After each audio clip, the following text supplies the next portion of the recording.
Welcome. Today I will be paraphrasing, summarizing, and sharing for the February 21st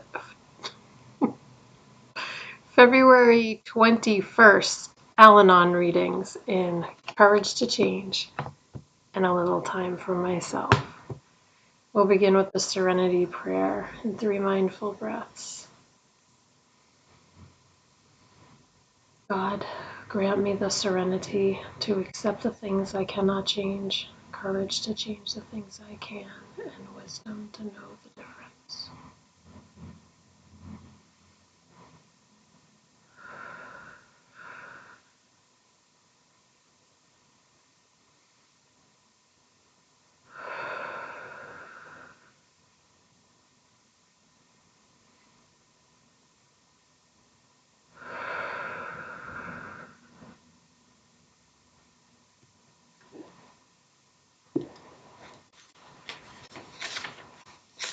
I will take a minute to look this over.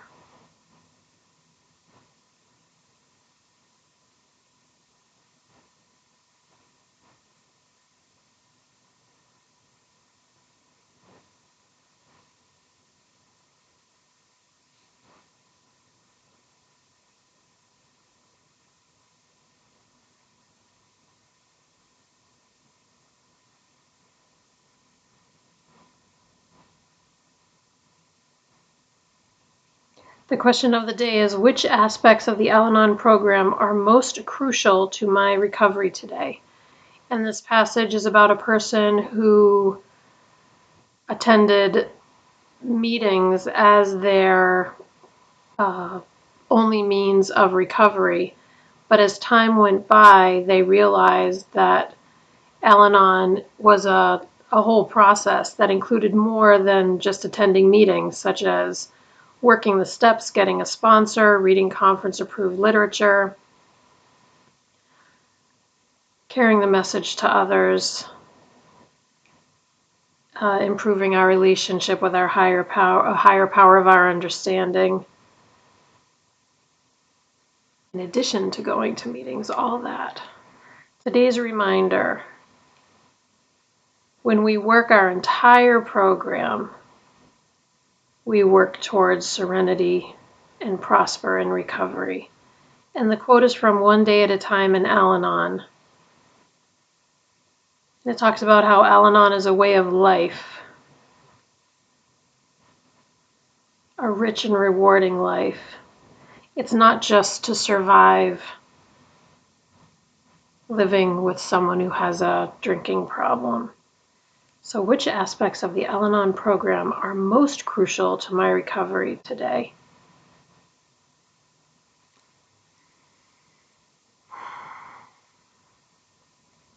All the things that were said are definitely very important to me in my recovery.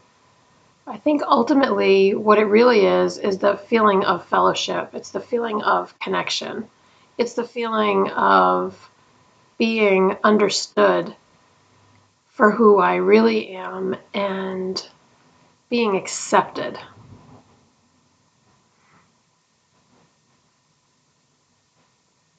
That's the absolutely most crucial part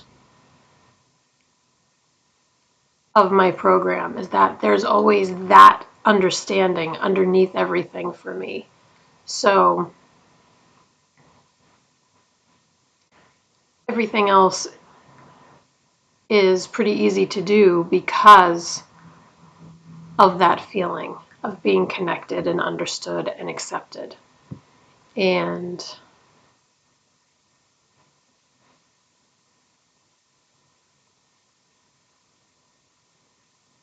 I think that's it for me. Like I said, in addition to all the things that were mentioned in the passage. But if I did all those things and didn't feel connected, then I wouldn't continue working my program. But there's so much love and compassion and acceptance and understanding and gentleness. And it just gives me a freedom to be who I am without apologies. And I'm really, really so immensely grateful for that. moving along. It'll take a moment to look this over.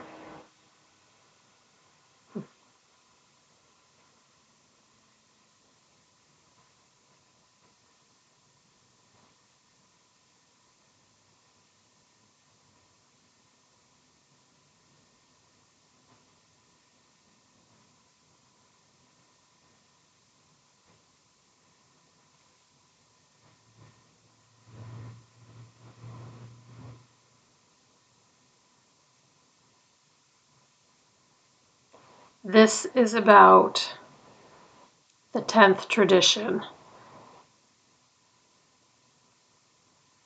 Specifically, the 10th tradition, the Al-Anon family groups have no opinion on outside issues, hence our name ought never be drawn into public controversy.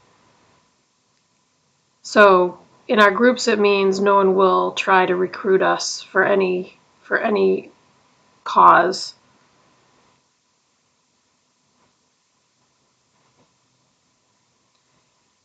It also lets us take what we like and leave the rest.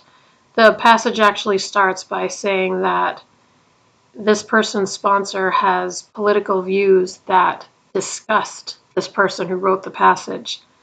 But because they're able to take what they like and leave the rest, they're able to gain the benefits that this sponsor has to offer. And otherwise, they have a very, very strong relationship. So they take what they like and leave the rest from each other.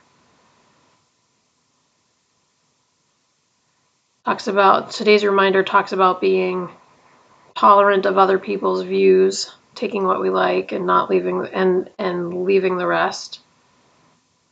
Not letting outside issues distract us from our primary goal. And the quote is from Al-Anon's 12 Steps and 12 Traditions. And our sole concern is to recover from the effects of a loved one's drinking. Asterisk or substance abuse. That's my little asterisk, because to me, alcohol is a substance. And when I came to Al-Anon because my son was abusing substances, not necessarily alcohol. And it is 100% the same. So I just like to add that part in case anybody feels like they don't belong in Al-Anon because they're not dealing specifically with alcohol abuse. To me, it qualifies. So I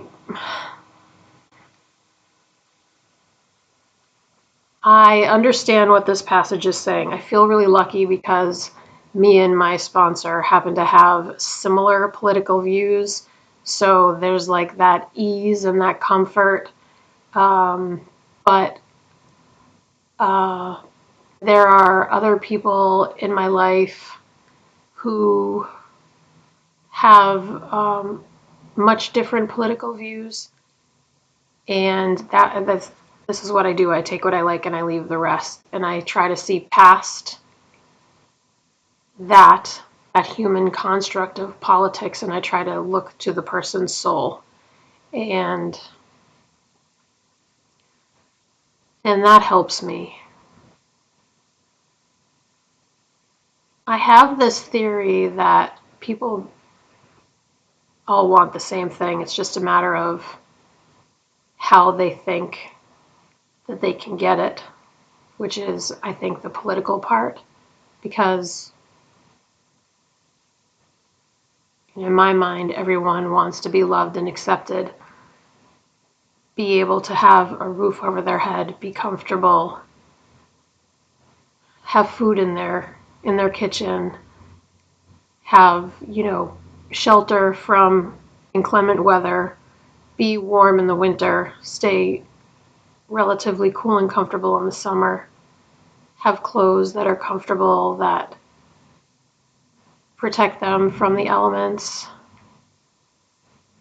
to be able to go where they want to go, explore what they want to explore. breathe the air. I know it may sound silly, but sometimes I go exactly there in my head because sometimes it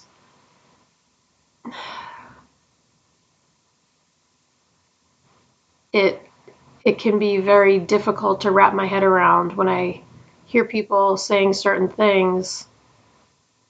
It's like I can't believe we're both human beings and we think so differently. Like how can we think so differently on something that's so obvious to me? And I'm not saying that I'm right. I'm just saying I don't understand this person's perspective. But I do also think that it's a true skill to be able to sit down with someone and talk about things that we both feel strongly about and feel very differently about, and just to be able to have a constructive, intelligent, gentle conversation. Like, to me, that's amazing, and that is the way that world problems get solved. But I think that comes from looking past the the outside layer and going further into that person's soul.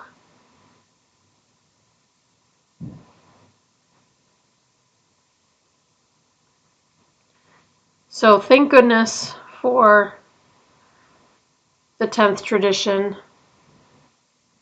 It helps me in all aspects of my life, and I'm really grateful. I'm really grateful for the guidance. We'll close out with the serenity prayer and 3 mindful breaths. Here we go. God, grant me the serenity to accept the things I cannot change, courage to change the things I can, and wisdom to know the difference.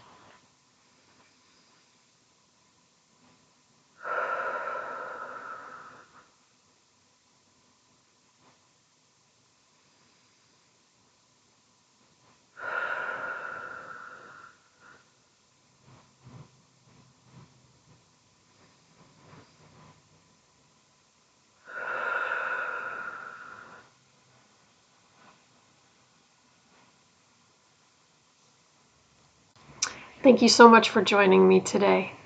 I look forward to seeing you again tomorrow. Sending you love. Take care.